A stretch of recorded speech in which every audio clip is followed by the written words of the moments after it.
투자 판단의 최종 책임은 투자자 본인에게 있습니다. 자, 최근에 나스닥의 한 작은 바이오 기업, 바로 에이커엑스 파마슈티컬스, ACXP에서 정말 놀라운 일들이 연달아 터지고 있습니다. 이게 그냥 단순한 호재 몇 개가 아니고요. 회사의 운명 자체를 바꿀 만한 거대한 톱니바퀴가 딱 맞물려서 돌아가기 시작했다. 뭐 이런 느낌입니다.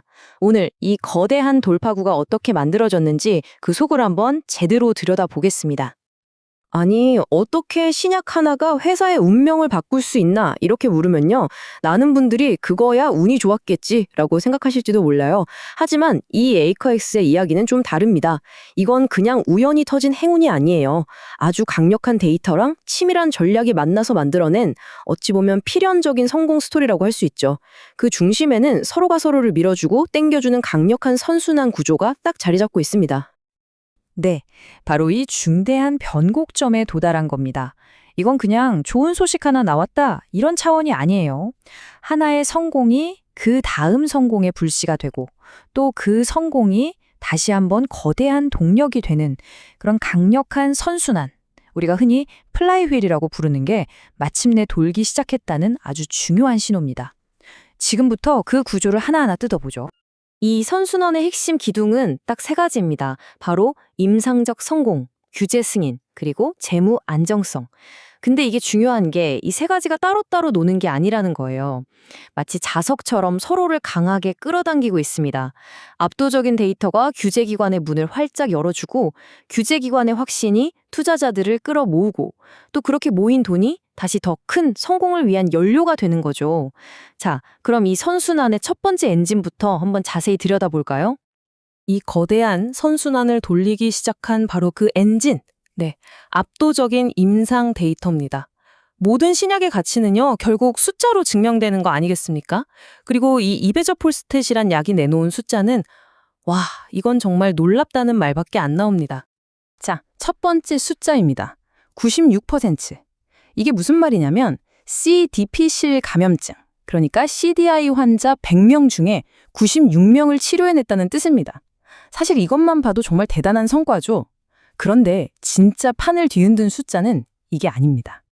바로 이겁니다. 100%. 지속적 치료율, 더 쉽게 말하면 재발률 0%라는 뜻입니다. 치료에 성공한 환자 중에서 단 한 명도 이 병이 재발하지 않았다는 거예요. 이 CDI라는 병이요, 정말 지독한 게 재발이 너무 잦아서 환자들이 끝없이 괴롭히거든요. 기존 치료제로는 이 재발의 고리를 끊기가 정말 힘들었는데 이베자폴스텟이 그걸 완벽하게 해낸 겁니다. 이건 그냥 치료를 넘어서 완치의 가능성을 보여준 그야말로 진짜 게임 체인저라고 할 수 있습니다. 아니, 그럼 어떻게 이런 말도 안 되는 숫자가 가능했을까요? 그 비밀은 바로 약이 작동하는 방식에 있어요. 이베자폴스텟은요, 마치 정밀 유도 미사일 같아요. 해로운 CDP실균만 딱 골라서 정확하게 공격합니다. 그러면서 우리 몸에 꼭 필요한 좋은 균들, 이 유익균들은 그대로 살려두죠. 반면에 기존의 항생제들은 뭐랄까 융남폭격에 가깝습니다. 나쁜 균을 잡겠다고 장 속에 있는 좋은 균, 나쁜 균 할 것 없이 그냥 싹 다 초토화시켜버리는 거예요. 그러니 당장은 나쁜 균이 없어져도 우리 몸을 지켜줄 아군이 없으니까 다시 나쁜 균이 들어오면 속수무책으로 당해서 재발하게 되는 거죠. 이베저폴스텟이 바로 이 근본적인 문제를 해결한 겁니다.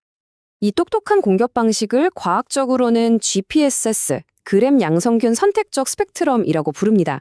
원리는 생각보다 간단해요. 나쁜 균들만 가지고 있는 아주 특별한 효소, DNA 중합 효소 T3라는 게 있는데 바로 이 녀석의 활동만 딱 멈추게 만드는 겁니다. 우리 몸에 좋은 유익균들한테는 이 효소가 아예 없으니까 전혀 영향을 안 받는 거죠. 바로 이 차이점 덕분에 이런 정밀 타격이 가능한 겁니다. 심지어 효과가 나타나는 속도도 압도적입니다. 그래프를 보시면 치료를 시작하고 단 3일 만에 이베자폴스텟은 원인균을 94%나 박멸했습니다. 기존의 표준 치료제인 반코마이신이 71%에 그친 것과 비교하면 엄청난 차이죠. 이 속도는 곧 환자의 고통을 훨씬 빨리 줄여준다는 뜻이고 나아가서는 의료비용까지 절감할 수 있다는 얘기가 됩니다. 효과는 강력하고 재발은 막고 속도까지 빠르다. 바로 이것이 이 모든 선순환을 가능하게 한 임상 데이터의 힘입니다. 자, 이렇게 강력하고 설득력 있는 임상 데이터가 손에 쥐어졌습니다. 그럼 이걸로 뭘 할 수 있을까요? 바로 다음 단계로 나아가는 열쇠로 쓰는 겁니다. 그 다음 단계란 바로 규제기관에 두꺼운 문을 여는 것이죠. 아무리 좋은 약이라도 정부의 승인 없이는 단 한 알도 팔 수가 없으니까요. 그리고 에이커엑스는 이 핵심 데이터를 가지고 유럽의 문을 아주 성공적으로 두드렸습니다. 이게 최근에 나온 소식 중에 가장 중요한 것 중 하나인데요. 유럽의 FDA라고 할 수 있는 유럽의약품청, EMA가 에이코엑스의 소아 임상 연구 계획, 이걸 줄여서 PIP라고 하거든요. 여기에 대해서 긍정적인 의견을 냈다는 겁니다. 이게 그냥 서류 하나 통과했다, 이런 수준이 아니라 이 약의 미래에 대해 유럽 최고 규제기관이 엄청난 신뢰를 보여준 아주 중요한 사건입니다. 그럼 이 PIP라는 게 정확히 뭘까요? 간단히 말해서 유럽연합에서 신약을 팔려면 반드시 제출하고 승인받아야 하는 일종의 개발 계획서입니다. 특히 성인용으로 약을 만들었더라도 이 약 나중에 애들한테도 쓸 수 있겠는데? 싶으면 반드시 소아를 대상으로도 안전성과 효과를 연구하겠다는 계획을 내야만 해요. EMA가 이 계획에 대해 긍정적이라고 했다는 건 오케이, 당신들이 아이들을 대상으로 연구하겠다는 방식 과학적으로 타당하고 안전해 보이네요. 인정합니다. 이렇게 공식적으로 도장을 찍어준 거나 마찬가지입니다. 이 승인이 전략적으로 얼마나 중요하냐면요. 크게 3가지 의미가 있습니다. 첫째, 소아 CDI 시장이라는 새로운 블루오션으로 가는 문을 열었습니다. 사실 아이들을 위한 CDI 치료제는 마땅한 게 없어서 의사들도 굉장히 고민이 많거든요. 바로 이 시장을 선점할 수 있는 아주 중요한 발판을 마련한 거죠. 둘째, 디리스킹 효과, 그러니까 위험을 줄여줬다는 겁니다. 앞으로 진행될 마지막 대규모 임상이나 최종 허가 과정에서 규제 때문에 발목 잡힐 일이 거의 없어졌다는 뜻이에요.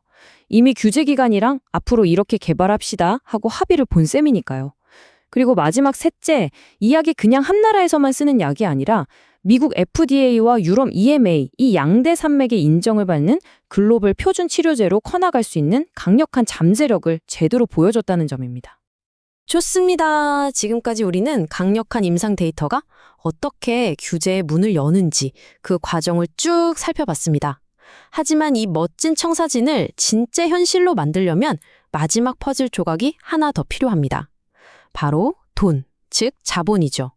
아무리 좋은 기술과 계획이 있어도 그걸 실행할 돈이 없으면 다 소용없잖아요. 자, 이제 이야기의 초점을 재무적인 부분으로 한번 옮겨보겠습니다. 특히나 아직 신약 개발 단계에 있는 바이오 기업에게 자본시장과의 연결은 그야말로 생명줄이나 다름없습니다. 끊임없이 연구 개발을 해야 하는데 여기에 어마어마한 돈이 들어가기 때문이죠. 에이커엑스 역시 얼마 전까지만 해도 큰 도전에 직면해 있었습니다. 바로 나스닥 상장을 유지하는 문제였어요. 주가가 너무 떨어져서 상장 폐지라는 최악의 상황에 몰릴 뻔했죠. 상장 폐지가 되면 단순히 주식 거래가 멈추는 게 아니라 투자자들로부터 자금을 조달할 수 있는 길이 완전히 막혀버리는 겁니다. 이 절체절명의 위기에서 회사가 꺼내든 카드가 바로 주식 병합이었습니다. 20개의 주식을 하나로 합쳐서 주당 가격을 억지로 20배 끌어올리는 조치였죠. 물론 단기적으로 보면 주주들 입장에서는 썩 기분 좋은 일은 아니지만 이건 나스닥 상장이라는 생명줄을 지키기 위한 정말 어쩔 수 없으면서도 아주 현명한 전략적 선택이었습니다. 이 결정 덕분에 에이커엑스는 자본시장으로 통하는 문을 닫지 않을 수 있었고 다음 단계로 나아갈 기회를 얻게 된 겁니다. 그리고 그렇게 지켜낸 발판 위에서 회사는 마침내 결정적인 실탄을 확보하는 데 성공합니다. 바로 신주 인수권 행사를 통해서 약 267만 달러, 우리 돈으로 한 35억 원 정도 되는 자금을 조달한 거죠. 이 돈은 곧 시작될 대규모 국제 3상 임상시험을 치르는데 아주 중요한 동력원이 될 겁니다. 이제 회사는 당장 돈 걱정은 접어두고 오로지 연구 개발의 마지막 단계를 성공적으로 완수하는 데 모든 역량을 집중할 수 있게 된 셈이죠. 자, 이제 마지막 파트입니다. 지금까지 우리가 살펴본 임상, 규제, 재무라는 이 3가지 조각들을 모두 한자리에 모아서 하나의 완성된 그림으로 맞춰볼 시간입니다. 이들이 대체 어떻게 서로를 밀어주고 끌어주면서 폭발적인 시너지를 만들어내는지 그 강력한 선순환 구조의 전체 그림을 한번 확인해 보시죠. 제가 다시 한번 강조하지만 이 모든 성공들은 절대로 따로따로 일어난 사건이 아닙니다. 임상에서의 성공이 규제에서의 성공을 낳았고 이 2가지 성공이 합쳐지니까 재무적인 성공까지 이끌어낸 겁니다. 그리고 이렇게 확보된 자금은 다시 미래의 더 큰 임상적, 상업적 성공을 위한 튼튼한 기반이 되는 거죠. 바로 이 연결고리를 이해하는 것이 에이코엑스의 진짜 가치를 제대로 보는 핵심입니다. 이걸 바로 플라이휠 효과라고 부를 수 있을 겁니다. 한번 힘을 받아서 돌아가기 시작하면 그 다음부터는 점점 더 가속도가 붙는 거대한 쇠바퀴처럼 말이죠. 자, 보세요. 첫 번째 단계, 압도적인 임상 데이터가 이 바퀴를 처음으로 힘껏 밀어줍니다. 그 힘으로 두 번째 단계, EMA의 신뢰라는 규제의 언덕을 까뿐하게 넘고요. 규제기관의 공식 인증을 받으니까 세 번째 단계, 투자자들의 신뢰가 폭발적으로 따라붙습니다. 그리고 이는 네 번째 단계인 안정적인 자금 확보로 자연스럽게 이어지죠. 마침내 이렇게 확보된 튼튼한 자본 위에서 마지막 단계, 성업화를 향해서 전력 질주할 수 있게 되는 겁니다. 이 모든 과정이 정말 유기적으로 딱딱 맞물려 돌아가면서 기업의 가치를 기하급수적으로 끌어올리고 있는 거죠. 네, 이 한 문장이 지금 에이커엑스의 상황을 가장 정확하게 요약해주는 말 같습니다.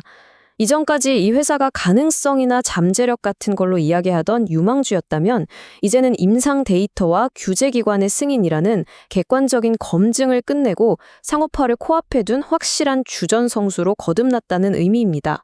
투자자 입장에서 보면요, 불확실성이라는 가장 큰 리스크가 상당 부분 사라지고 성공의 모습이 그 어느 때보다 뚜렷하게 보이기 시작한 바로 그 시점이라고 할 수 있겠습니다. 오늘 우리는 에이커엑스라는 회사가 어떻게 임상, 규제, 재무라는 선순환의 바퀴를 돌려서 스스로의 운명을 바꾸고 있는지 그 과정을 함께 살펴봤습니다. 자, 마지막으로 질문 하나 던져봅니다. 강력한 데이터로 규제의 신뢰를 얻고 또 그 신뢰를 바탕으로 자본을 움직이는 이 성공 공식이 과연 미래 신약 개발의 새로운 표준이 될 수 있을까요? 에이커엑스의 다음 행보가 더욱 기대되는 이유입니다. 항상 여러분의 성공 투자를 기원합니다. 영상이 좋으셨다면 구독, 좋아요 부탁합니다.